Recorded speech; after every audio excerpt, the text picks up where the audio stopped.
David Reed dragged his luggage through the gleaming corridors of Galactic University Station Arcturus. Students from dozens of worlds hurried past him, their scales glinting under artificial lights, their wings folding against narrow doorways, their multiple eyes watching him with curiosity. He was one of only 15 humans at the entire university, and he could feel the stares following him as he walked. Behind him, a large transport crate floated on anti-gravity pads. Inside, Luna pressed her nose against the mesh window and whined softly. David reached back and tapped the crate twice, their signal that everything was fine. The gray wolf settled down, her amber eyes tracking every movement in the busy hallway. "You must be the new human student," a voice chirped above him. David looked up to see an avian creature perched on a nearby pipe. Her feathers shimmered between blue and green and her large eyes blinked sideways. "I am Reyna. I was assigned to help you settle in." "Thanks," David said, grateful for a friendly face. "I'm David. This whole place is amazing." Reyna fluttered down and landed beside him, her taloned feet clicking on the metal floor. She glanced at the transport crate with curiosity. "What do you have in there? A companion animal?" "Yeah, that's Luna. She's been with me since I was 16. Couldn't leave her behind." "How wonderful," Reyna said warmly. "I have a small singing creature from my homeworld in my quarters. Companion animals make this place feel less lonely. What species is yours?" "She's a wolf," David said casually, not noticing how Reyna's feathers suddenly stood on end. "A wolf," Reyna repeated slowly. "You mean like the extinct Earth predator, Canis lupus?" David stopped walking and turned to face her. "Extinct? Wolves aren't extinct. There are thousands of them back on Earth. Luna's parents live in a sanctuary in Canada." Reyna's head tilted at an angle that would have broken a human neck. "That is impossible. The Galactic database clearly lists wolves as extinct for over 400 years. They were apex predators that went extinct during Earth's industrial collapse period." "Someone got their facts really wrong then," David laughed. "Wolves almost went extinct once back in the 20th century, but humans brought them back. They're doing great now. We even reintroduced them to places they'd been wiped out from." The avian student looked genuinely confused. "You brought back apex predators? Deliberately?" "Sure. Ecosystems need predators to stay balanced. When wolves disappeared from Yellowstone, the whole park started falling apart. We brought them back in 1995 and everything recovered." Reyna was quiet for a long moment. "David, I do not think you understand. Wolves are listed as Class 5 predators in our database. They are described as pack-hunting carnivores that could take down prey 5 times their size. The database says they were one of the most efficient killers on your planet." "Well, yeah, they're good hunters," David admitted. "But they're not monsters. Humans have lived alongside wolves for tens of thousands of years. We domesticated them into dogs. Dogs came from wolves?" Reyna's voice went up an octave. "About 40,000 years ago. We've been friends with wolves longer than we've had agriculture." They reached David's assigned quarters and he pressed his hand to the access panel. The door slid open to reveal a small but comfortable room with a sleeping area, a study desk, and enough floor space for Luna to stretch out. He guided the transport crate inside and began opening the latches. "David, wait," Reyna said nervously from the doorway. "Perhaps we should contact the station veterinary staff first. They should examine any animal before it is released in shared living spaces."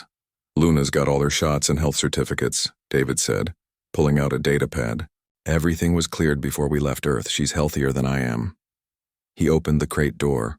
Luna stepped out cautiously, her paws silent on the floor. She was large for a female wolf, her gray fur thick and well-groomed. She stretched, yawned to show impressive teeth, then immediately went to David and pressed against his leg. Reyna had backed up against the far wall, her feathers completely puffed out. "Hey, it's okay," David said gently. He knelt down and scratched behind Luna's ears. The wolf's tail wagged slowly. "See, she's friendly." "Luna, this is Reyna. Say hello." Luna looked at the avian and tilted her head. She took a step forward and Reyna let out a small chirp of fear. "She won't hurt you," David promised. "Wolves are actually pretty shy around strangers. She's more scared of you than you are of her." "I sincerely doubt that," Reyna managed to say, but she stayed where she was. Luna sat down and looked at David as if asking what all the fuss was about.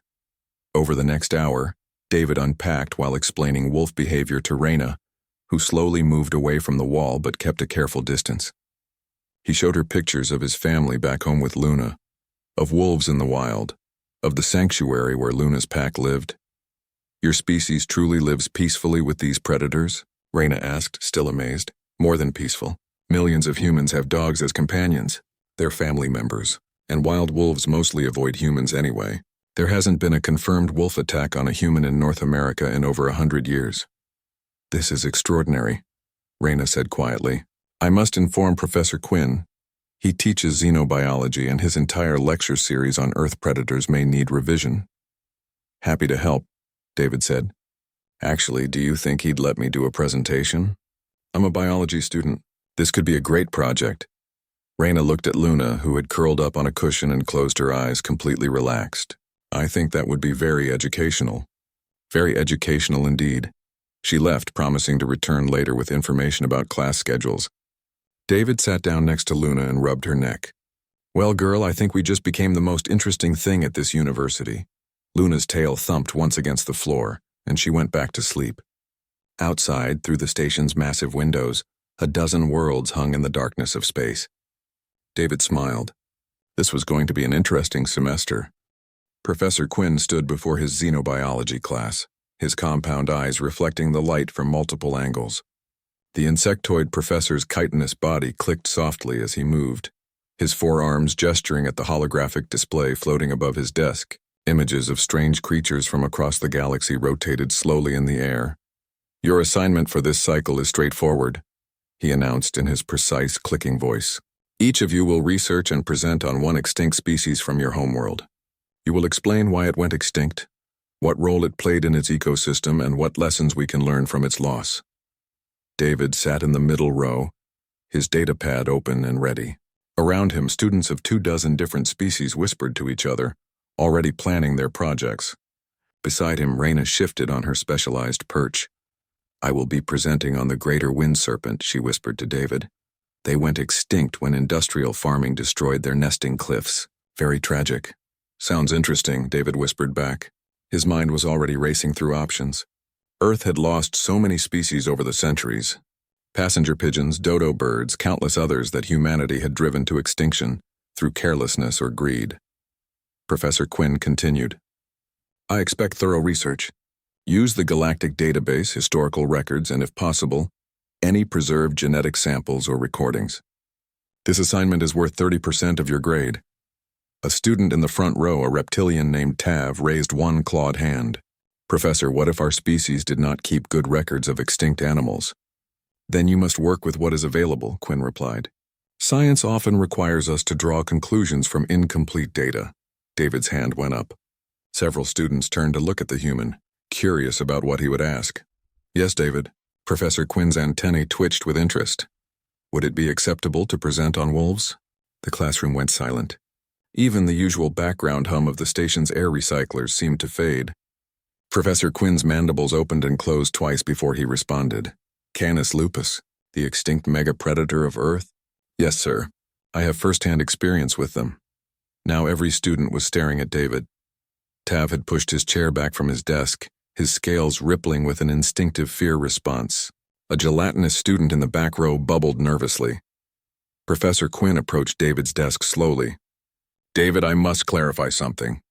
Wolves have been extinct for over 400 years according to our records. How could you possibly have first-hand experience? Because the records are wrong, David said simply. Wolves aren't extinct. There are healthy populations all over Earth. I grew up near a wolf sanctuary, and I brought one with me to the station. The classroom erupted. Students shouted questions in a dozen languages. Tav actually fell out of his chair trying to get farther away. Reyna covered her face with one wing as if she had known this moment would come but had hoped to delay it. Silence, Professor Quinn commanded, his voice amplified by the room's audio system. The students quieted, but the tension remained thick in the air. David, this is a serious claim. Are you telling me that apex predators classified as extinct in our database are not only alive but living on Earth in sufficient numbers that humans interact with them? Yes, sir. And you claim to have brought one to this station? Her name is Luna. She's in my quarters right now. Professor Quinn's antennae drooped, a sign of extreme confusion in his species. There is a Class 5 predator living in the student housing section of this station. Class 5 seems a bit dramatic, David said. She's well trained. She's been around people her whole life. She's basically a big dog. Dogs are domesticated wolves, a student in the back said, reading from her datapad. This database entry says dogs were created by humans over 40,000 years ago through selective breeding of wolves. That's correct, David confirmed. Tav, who had climbed back into his chair but had pushed it against the far wall, spoke in a shaking voice. You are saying humans took apex predators and changed them into companion animals? My ancestors did, yes. It was probably the smartest thing humans ever did. Dogs have been helping us ever since. Professor Quinn returned to his desk and pulled up the galactic database entry on wolves. The holographic display showed a snarling wolf, teeth bared, with text describing it as a dangerous pack predator that had gone extinct during Earth's environmental crisis, centuries ago. This entry is clearly outdated, the professor muttered. David, I believe a demonstration would be valuable for the entire class. Would you be willing to bring this wolf to your presentation? David grinned. Absolutely. Luna's great with new people. Well, usually, she might need a few minutes to adjust to so many different species. We will take all necessary precautions, Professor Quinn said firmly. He turned to address the class. In 3 days, David will present on Canis lupus. I expect all of you to attend. This will be a historic moment for xenobiology. We will be observing a species thought extinct for centuries. We will also have station security present, Tav added quickly. That seems prudent, the professor agreed. After class ended, students crowded around David asking dozens of questions. How big was the wolf? How dangerous was it? Had it ever attacked anyone? Could it really be controlled by a human? Did it eat people? David answered as patiently as he could, but he could see the fear in their eyes. They genuinely believed he had brought a monster to live among them. It reminded him of old Earth movies where aliens were always the scary invaders. Now he was the human bringing something the aliens found terrifying. Raina waited until the crowd dispersed before approaching him. David, I hope you understand what you have done. The entire station will hear about this by evening. A living wolf is going to cause quite a disturbance. People are scared of something they don't understand, David said. Once they meet Luna, they'll see there's nothing to be afraid of. I hope you are correct, Raina said quietly.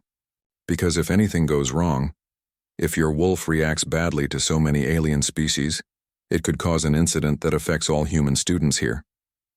David had not thought about that. He felt a flutter of worry in his stomach. Luna was calm and well-trained, but she had never been around aliens before. What if she got scared? What if someone did something that triggered her instincts? She'll be fine, he said, more to convince himself than Raina. I've worked with her since she was a pup.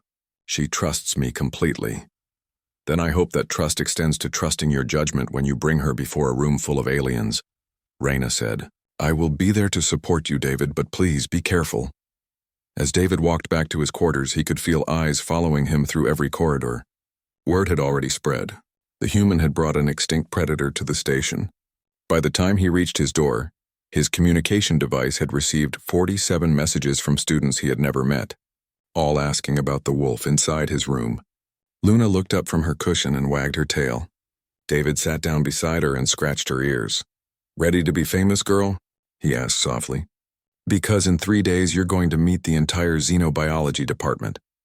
Luna yawned and put her head back down, completely unconcerned about the chaos she was about to cause. The lecture hall looked more like a military operation than an academic presentation. David stood outside the door, Luna sitting calmly beside him on a leash, and watched through the window as station security positioned themselves around the room. They carried stun weapons and neural disruptors, equipment designed to stop dangerous creatures without killing them. This is absurd, David muttered. Luna looked up at him and tilted her head. He could feel her confusion through the leash. She sensed his nervousness and did not understand why. Raina approached from down the corridor, her feathers sleek and her posture formal. She had dressed in what David had learned was her species' version of ceremonial clothing, a woven vest decorated with small shells from her homeworld. The room is completely full, she reported. Professor Quinn invited the entire xenobiology department. There are also students from other fields who heard about the presentation. I counted at least 80 people inside. Great, David said weakly. No pressure. Station security insisted on safety protocols, Raina continued. When you enter, Luna must remain on the leash at all times. You must stay at least 3 meters from the audience, and if she shows any signs of aggression, security will intervene immediately. David looked down at Luna, who was now lying on the floor, her tail swishing slowly. Did you hear that, girl? They think you're dangerous. Luna yawned, showing teeth that made Raina take a step backward. Sorry, David said quickly. She's just tired. She was up late last night because some students kept walking past my door to try to catch a glimpse of her. The door to the lecture hall slid open. Professor Quinn stood there, his compound eyes glittering with excitement and perhaps a touch of fear. David, we are ready for you. Please proceed slowly and announce your movements clearly so as not to startle anyone. David took a deep breath and stepped inside. The reaction was immediate and dramatic. Students in the front rows scrambled backward, climbing over desks to get farther away. A gelatinous student in the third row actually liquefied in panic, losing their solid form completely. Tav had positioned himself in the very back corner of the room, as far from the door as physically possible. Luna's ears went back flat against her head. She pressed against David's leg, clearly uncomfortable with the fear she could sense in the room.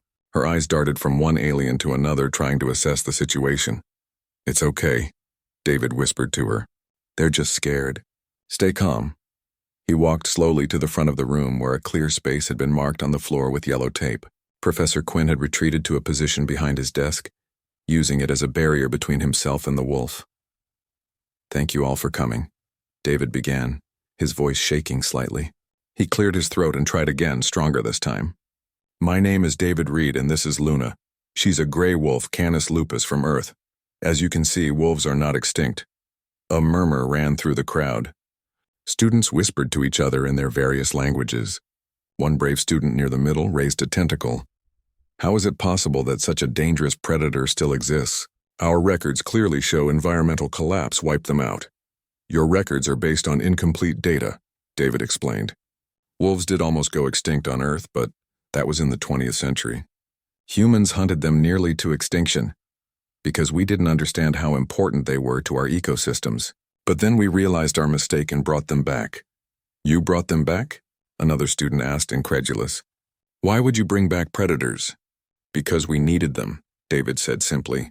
He activated the holographic projector he had brought, and images filled the air above his head. This is Yellowstone National Park. In 1926, wolves were eliminated from the park. For 70 years, there were no wolves. And look what happened.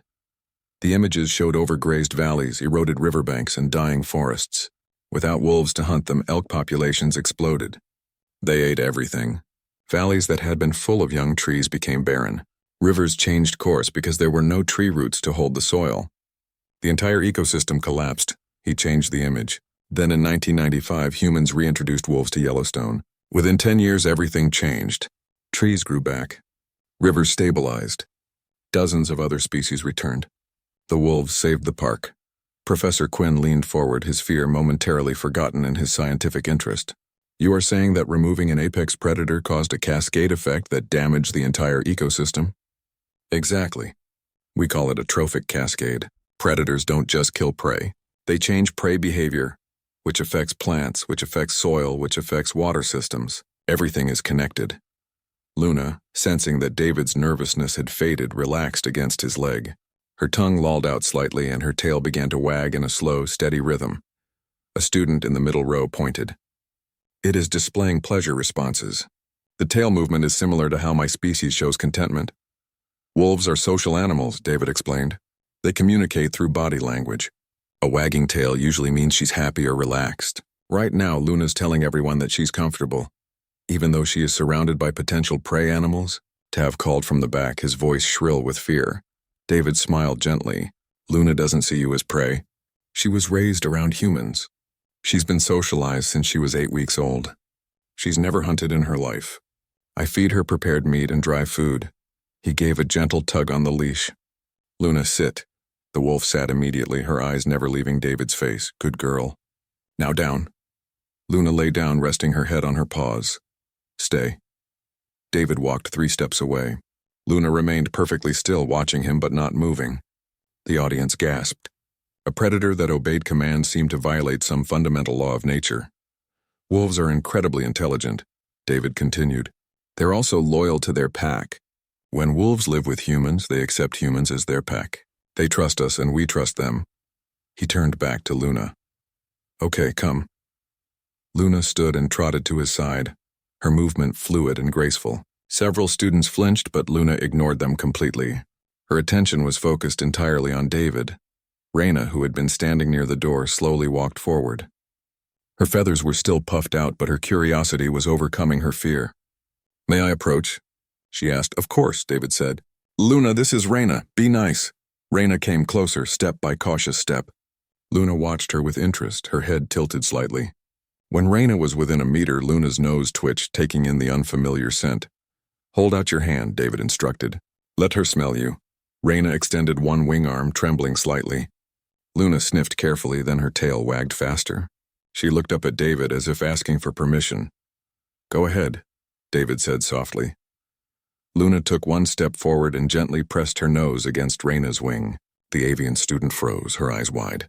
Luna sniffed again, then stepped back and sat down, apparently satisfied. She accepts you, David said with a smile. In wolf body language, that means she's decided you're not a threat. You're okay. Reyna let out a breath she had been holding. That was the most terrifying and wonderful experience of my life. A few more brave students approached. One by one, they let Luna sniff them while David explained wolf behavior, pack dynamics, and the long history between humans and wolves. By the end of the presentation, Luna was surrounded by a small group of students, all marveling at her thick fur and intelligent eyes. Professor Quinn approached last, moving slowly on his thin legs.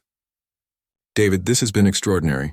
You have challenged everything we thought we knew about Earth's predators. I will be submitting a formal request to update our database immediately. David scratched behind Luna's ears. There are probably a lot of other Earth animals listed as extinct that aren't. Humans got pretty good at conservation once we figured out how important it was. Then perhaps, Professor Quinn said thoughtfully, you should give more presentations. The galactic community has much to learn about your homeworld. Luna yawned again, and this time only half the students flinched. Word spread through the station faster than a containment breach alert. Within hours of David's presentation, every student and faculty member knew about Luna. By the next day, 3 other professors had requested that David bring the wolf to their classes. The xenobiology department was in an uproar, demanding access to Earth's updated ecological databases. And the station's communication network was flooded with messages from other universities across the galaxy, all asking the same question. What else had they gotten wrong about Earth? David found himself sitting in Professor Quinn's office, Luna resting at his feet, while the insectoid professor paced back and forth in obvious agitation. His forearms gestured wildly as he spoke. I have been teaching xenobiology for 30 years, Quinn said, his voice clicking with frustration. 30 years. And now I discover that my entire section on Earth predators is based on faulty data. Do you understand how embarrassing this is? I'm sorry, David offered, though he was not entirely sure what he was apologizing for. The Council of Academic Standards is demanding explanations. How could such a significant error persist for so long? Who conducted the original Earth surveys? Why were they never updated? Professor Quinn stopped pacing and turned his compound eyes toward David. But more importantly, what else are we wrong about? David shrugged. I'm just a student. I don't know what your database says about Earth, but if you got wolves wrong, you probably got other things wrong too. Professor Quinn's antennae drooped in distress. He activated his desk's holographic display and pulled up file after file. According to our records, Earth lost over 2,000 species during your industrial era. The surveys were conducted during your 22nd century, when Earth was heavily polluted and ecosystems were collapsing. The researchers assumed most large predators had been wiped out, but humans started conservation efforts back in the 20th century, David explained. By the time we reached the 22nd century, a lot of species were already recovering. The surveys must have missed them. Missed them? How does one miss a wolf? Luna chose that moment to stand and shake herself, her fur rippling in waves. Professor Quinn flinched backward and David had to hide a smile. Wolves are shy around humans they don't know, David said. If your researchers were using drones or distant observation, the wolves would have hidden. And by that time, most wolves lived in protected areas, far from cities. Your surveyors probably never went there. Professor Quinn brought up another file. What about bears? According to this, all bear species on Earth are extinct except for a small population in captivity. Wrong. There are hundreds of thousands of bears across Earth. Black bears, brown bears, polar bears. They're all doing fine. Well, polar bears are struggling with climate change, but they're not extinct.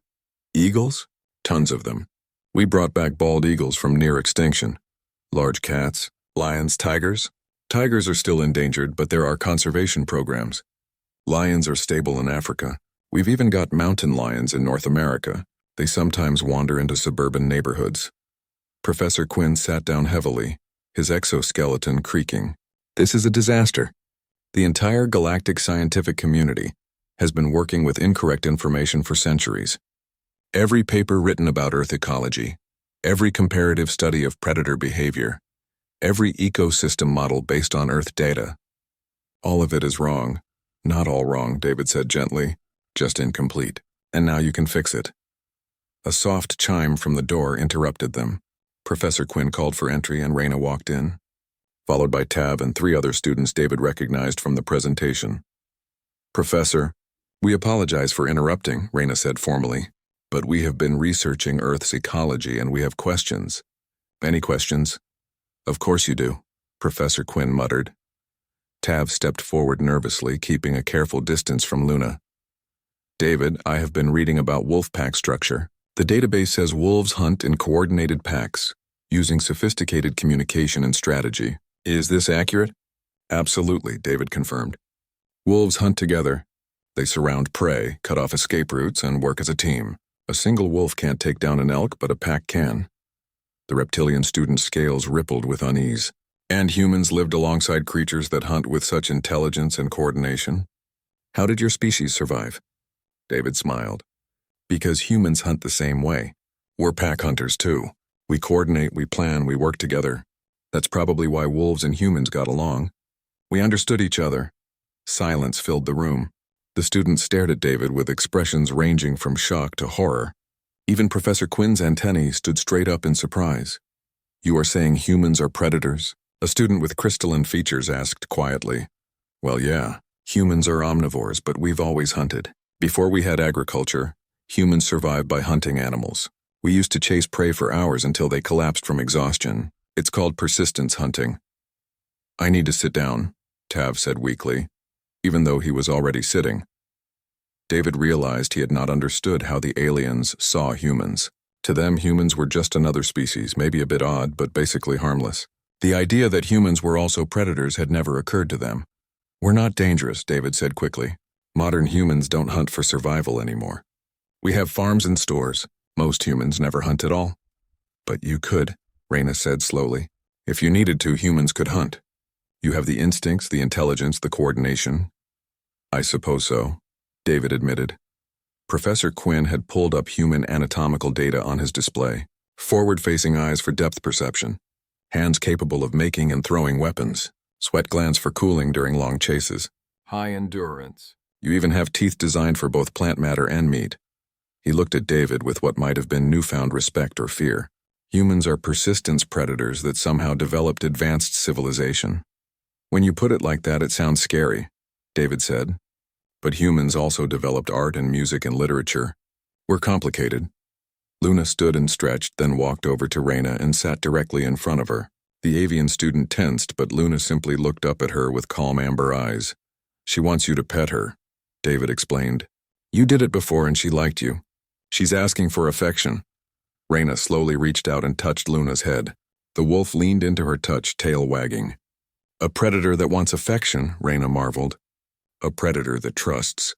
That's what makes wolves special, David said. They could have stayed wild and feared humans forever. Instead, they chose to trust us, and we chose to protect them. That relationship goes both ways. Tav spoke up again, his voice stronger now. David, you said humans brought wolves back after nearly wiping them out. You said humans reintroduced them to places they had been eliminated. Why would a predator species help another predator species? Because we realized we needed them, David said.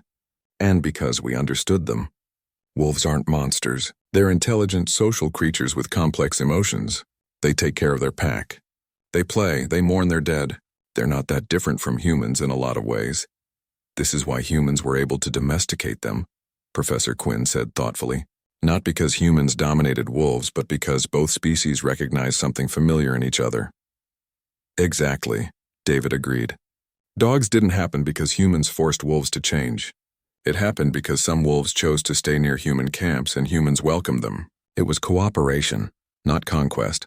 A student with tentacles raised one appendage. If wolves are not extinct, what about dogs?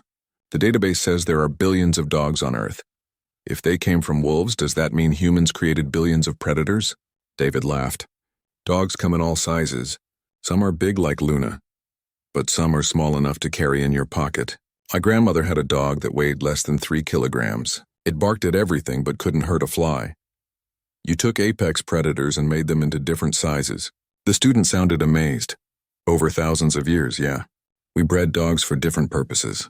Hunting dogs, herding dogs, guard dogs, companion dogs. Humans shaped dogs, but dogs also shaped humans.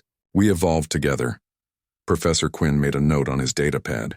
David, I want you to prepare a series of lectures. Not just about wolves, but about human relationships with Earth predators.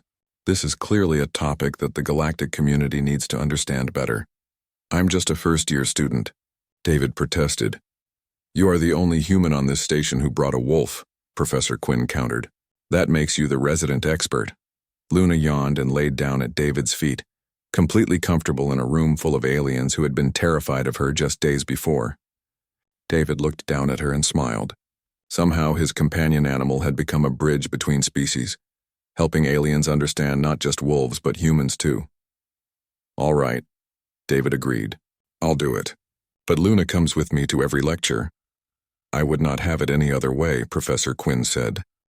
David had given 4 more presentations about Earth predators over the past week, and each time the lecture halls were packed beyond capacity. Students from every department showed up, not just xenobiology majors. Even some faculty members attended, taking notes like first-year students. Luna had become so accustomed to the attention that she now walked calmly through crowds of aliens without hesitation, her tail wagging as dozens of different species reached out to touch her fur.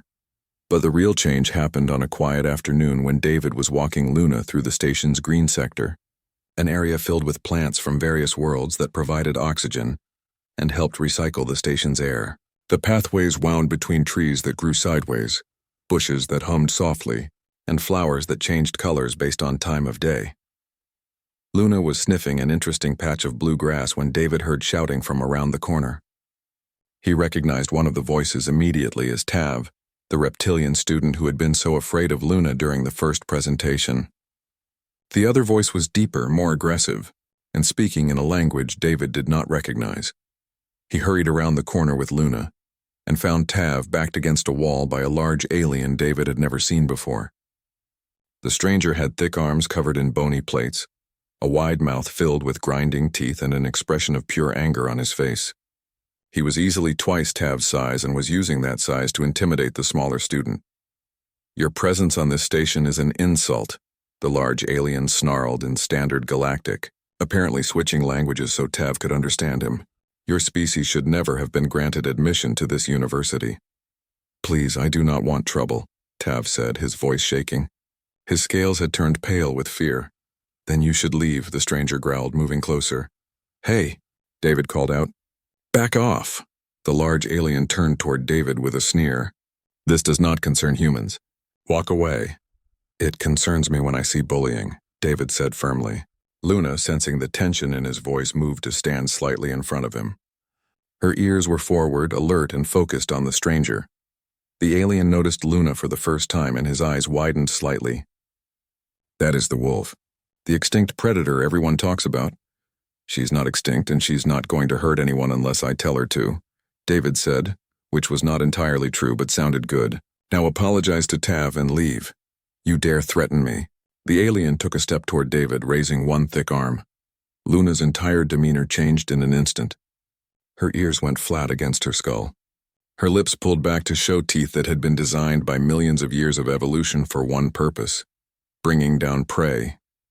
A low growl started deep in her chest, a sound that triggered instinctive fear in prey species across the galaxy. Her body lowered into a stance that anyone with working survival instincts would recognize as preparation to attack. The large alien froze. Despite being 3 times Luna's weight and covered in natural armor, some ancient part of his brain recognized a predator when he saw one. His aggression vanished, replaced by uncertainty and the first hints of fear. "Luna, steady," David said calmly. The growling stopped, but Luna did not relax her stance. She kept her eyes locked on the stranger, waiting. "I suggest you leave," David repeated. "Now." The alien looked between David, Luna, and Tav. He seemed to be calculating whether his pride was worth the risk of finding out what the wolf would do. Apparently it was not. He backed away slowly, not turning his back on Luna until he was several meters away. Then he turned and walked quickly down the path, glancing back twice to make sure he was not being followed. David waited until the stranger was out of sight before kneeling down next to Luna. "Good girl. Stand down." Luna relaxed immediately, her ears coming forward and her tail beginning to wag. She looked up at David as if asking whether she had done the right thing. He scratched behind her ears and told her she was a very good wolf. Tav was still pressed against the wall, but now he was staring at Luna with something other than fear. It looked more like wonder. "Are you okay?" David asked him. Tav pushed away from the wall slowly, his scales gradually returning to their normal green color. "Yes, thank you." That was Cal, a student from a neighboring system. "He does not like my species. There has been political tension between our worlds for generations. Politics shouldn't follow students to university," David said firmly. "That's supposed to be neutral ground." "Not everyone believes that," Tav said quietly. He looked down at Luna, who was now sitting calmly at David's side. "She defended you. She saw that man as a threat to her pack and she responded. That's what wolves do," David explained. "They protect their pack members. Right now Luna sees me as her pack, and she saw someone threatening me, so she reacted. But she did not attack," Tav observed. "She warned him. She gave him a chance to leave peacefully." "Wolves don't want to fight unless they have to," David said. "Fighting means possible injury, and injury can mean death in the wild. So wolves use intimidation first. That growl and those teeth are warnings. Luna was saying, 'I can hurt you, so you should leave.' It's actually pretty smart." Tav was quiet for a moment, then slowly sat down on a nearby bench. Luna watched him but made no move to approach. "David, may I ask you something personal?" "Sure." "When Luna threatened Cal, I felt something strange. I was still afraid, yes. Every instinct I have told me to run from a predator showing aggression. But I was also grateful, because she was protecting someone. She was using her predator abilities to defend rather than to harm." "That's exactly right," David said, sitting down next to Tav. Luna lay down at his feet. "This makes me think," Tav continued slowly, "about my own species. We are herbivores. We evolved as prey animals. When we face aggression, our instinct is to flee or to freeze. We do not fight back because we are not built for fighting. But humans and wolves, you both evolved as hunters. You know how to face threats. You do not freeze in fear. Sometimes we get scared too," David admitted. "But yeah, I guess humans are more comfortable with confrontation. We've been dealing with predators and competing hunters for millions of years. And yet you use that ability to protect others," Tav said. "Not just other humans, but me. A prey species from a different world." "Why?" David thought about it. "Because it's the right thing to do? I don't know. I just saw someone being bullied and I wanted to help." Tav looked at Luna again, his head tilted in thought. "When I first saw her, I saw only danger. A predator that could kill me. But now I see something else. I see a creature that could choose to harm but chooses instead to protect. That is not something my species has ever encountered before. Most predators aren't mindless killers," David explained. "They eat when they're hungry and defend themselves when threatened. But they don't attack for no reason." "Luna has never hurt anyone." "She's never even tried to hurt anyone. The closest she's come is growling at Cal, and that was only because she thought he was going to hurt me." Tav stood up slowly and took a step toward Luna. The wolf watched him, but did not move. He took another step, then another. When he was close enough, he extended one clawed hand and held it out, palm up, the way he had seen other students do. Luna sniffed his hand carefully, her nose twitching. Then she looked up at David, seeking permission. "It's okay, girl. Tav's a friend." Luna stood and moved closer to Tav, letting him touch her head. The reptilian student's hand trembled slightly as he felt her thick fur, the solid muscle beneath it. the warmth of her body. "I have been afraid my whole life," Tav said quietly. "Afraid of predators, afraid of aggression, afraid of confrontation. My species settled planets with no large predators specifically to avoid this fear. And now here I am, touching a creature my ancestors would have fled from, and I am not afraid. Or at least I am less afraid than I was." "Luna has that effect on people," David said with a smile. "She's a good ambassador for wolves. And for predators in general, I guess." Tav scratched behind Luna's ears the way he had seen David do, and Luna's tail wagged in approval. "David, you said humans brought wolves back after nearly destroying them. You said you reintroduced them to places they had been eliminated. This shows incredible wisdom. To recognize that predators are necessary, even when they are dangerous." "Humans learned a lot of hard lessons about ecology," David said. "We made a lot of mistakes before we figured out how everything connects." "But you did figure it out," Tav said. "And now you share that knowledge with us. With species that never had to learn those lessons because we avoided predators instead of living alongside them." Luna sat down and leaned against Tav's legs. The reptilian student froze for just a moment, then slowly relaxed. He looked down at the wolf and then at David, and for the first time since David had met him, Tav smiled. "Thank you," Tav said simply, "for bringing Luna, for showing us that predators are not monsters, for helping me face my fear." "Anytime," David replied. "That's what pack members do." As they walked back toward the main corridor together, Luna walking calmly between them, David noticed something had changed. Students no longer moved away when they saw Luna coming. Some still kept their distance, but others waved or called out greetings. A few even asked if they could pet her. Luna had become more than a curiosity. She had become part of the station's community, a living reminder that different species could coexist peacefully, even when one of them was a predator that should have been extinct. 3 weeks after Luna's first appearance in Professor Quinn's classroom, the station's main assembly hall was filled beyond its designed capacity. Students sat on floors, stood against walls, and some had even brought cushions to sit in the aisles. The announcement had gone out across the entire university network. Humans were hosting a special presentation about Earth fauna, and attendance was encouraged for all species. David stood backstage with Luna and felt more nervous than he had for any exam in his life. This was different from the classroom presentations. This was public, official, and being recorded for transmission to other universities across the galaxy. What had started as a simple correction about wolves had somehow turned into a major scientific revelation. "Are you ready?" Raina asked, adjusting her ceremonial vest. She had agreed to help coordinate the presentation, managing the holographic displays while David spoke. "Not really," David admitted, "but I don't think waiting is going to make me more ready." Luna sensed his anxiety and pressed against his leg, offering comfort the way she always did. He scratched her ears and took a deep breath. Professor Quinn appeared from the main hall, his antennae vibrating with excitement. "David, we have representatives from 12 universities watching via live feed. The Galactic Ecological Council has sent observers. This is unprecedented." "No pressure," David muttered. "There is one more thing," Professor Quinn said, his tone shifting to something more serious. "We have received communications from other human students at universities across the galaxy. It seems you are not the only one who brought supposedly extinct Earth animals to school." David looked up sharply. "What?" "A human student at Centauri Academic Institute has a dog. Another at the Vega Science Center has apparently been keeping rescue birds. A third has something called a horse in the agricultural section of their station. They all assumed, as you did, that these animals were common knowledge. They are now coming forward with their animals." David felt a strange mix of relief and amusement.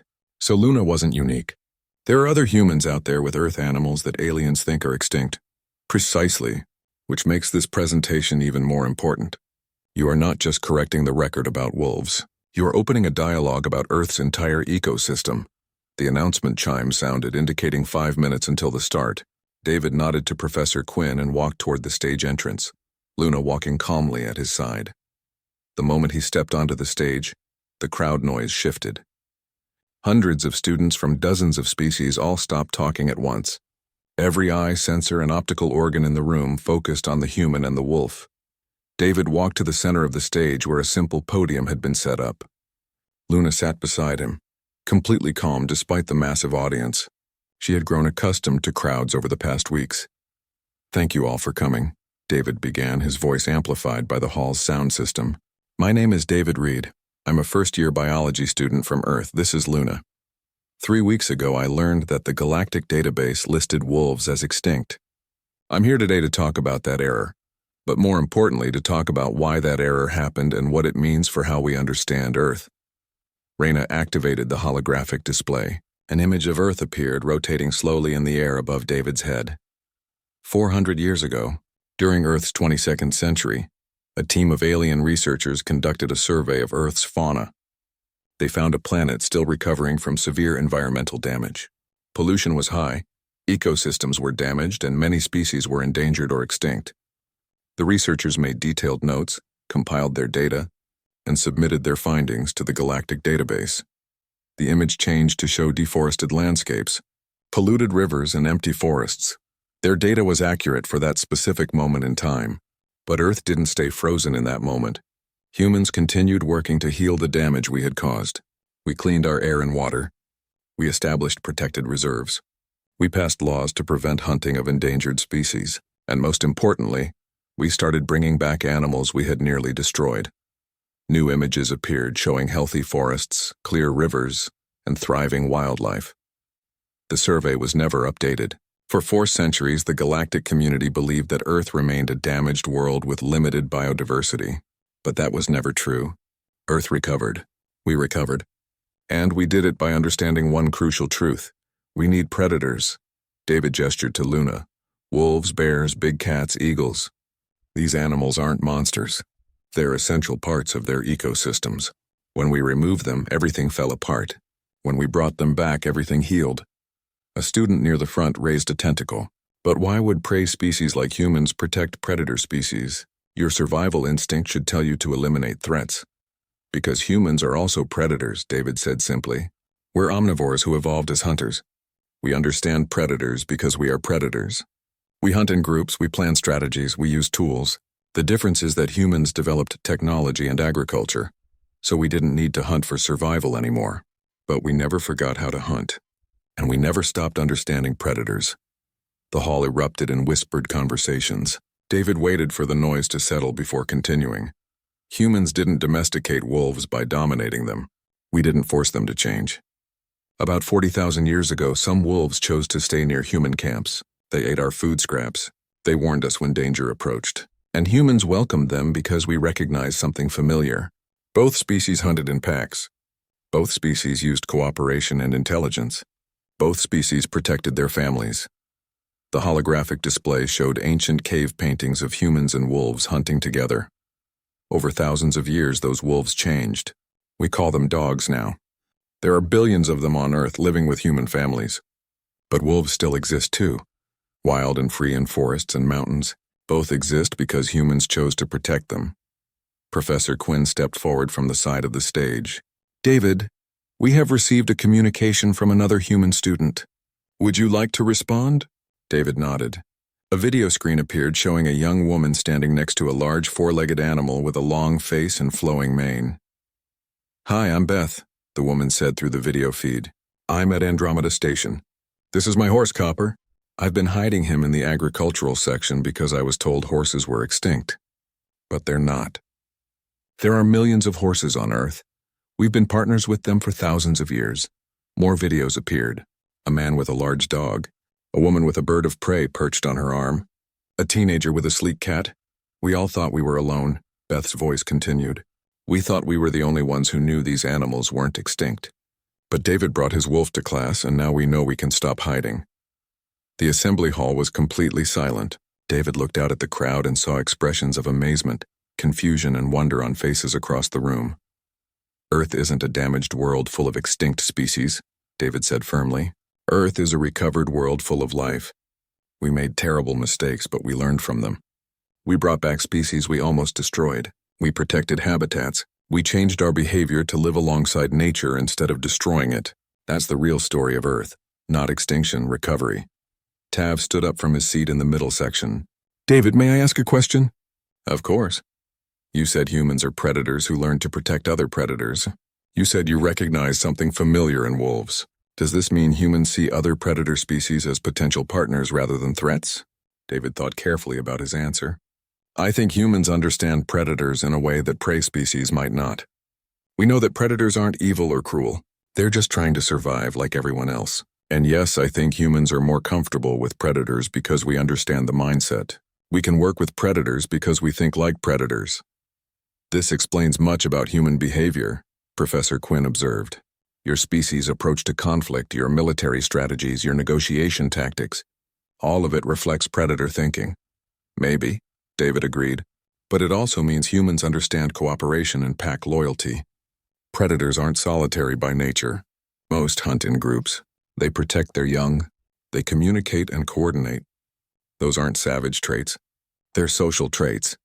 Luna chose that moment to stand and shake herself, her fur rippling. She yawned, showing teeth that still made some students flinch. Then she walked to the edge of the stage and sat down, looking out at the audience as if she were judging them. Laughter rippled through the crowd. The tension broke. "Can we pet her?" a student called out. David smiled. "Sure, come on up. Just a few at a time." Students began filing onto the stage, nervous but curious. Luna greeted each one calmly, letting them touch her fur and sniff her breath. Some took pictures, others just stood nearby, marveling at a creature that should have been extinct. Raina landed next to David. "You did well. This will change how the galaxy sees Earth." "I just talked about my dog," David said with a shrug. "She is not a dog. She is a wolf, and that difference matters." Raina looked at the students surrounding Luna. They are learning that predators can be gentle, that dangerous creatures can choose peace. That is a powerful lesson. Professor Quinn approached with a data pad. "David, the Galactic Ecological Council wants to fund a complete survey of Earth. They want to document every species, update every file, and ensure the database is accurate. They are asking if you would be willing to serve as a consultant." "I'm just a student," David protested again. "You are a human who brought a wolf to class and changed galactic science," Professor Quinn corrected. "I would say that qualifies you." Later that evening, David sat in his quarters with Luna curled up beside him. His communication device had over 300 messages from students, professors, and researchers across the galaxy. All of them wanted to know more about Earth, about its animals, about humans. Luna's tail thumped against the floor. She looked up at David with amber eyes that had seen 40,000 years of partnership between two species. "We really made a mess of things, didn't we, girl?" David said softly. "Humans almost destroyed wolves. Almost destroyed so many species. But we fixed it. We learned, and now we get to teach aliens about second chances." Luna put her head on his lap, content and comfortable in a space station orbiting a distant star, surrounded by species from across the galaxy, an apex predator that should have been extinct, living proof that humans could learn from their mistakes. David scratched behind her ears and smiled. "Good girl. Very good girl." Outside his window, stars wheeled slowly through the darkness, and somewhere on Earth, millions of wolves ran through forests that humans had saved, hunting in packs the way they had for millions of years, thriving because one species of persistence predator had decided that other predators deserved to live too. The galactic database would be updated. Canis lupus status changed to thriving, protected by humans, not extinct, never truly extinct, just waiting to be seen.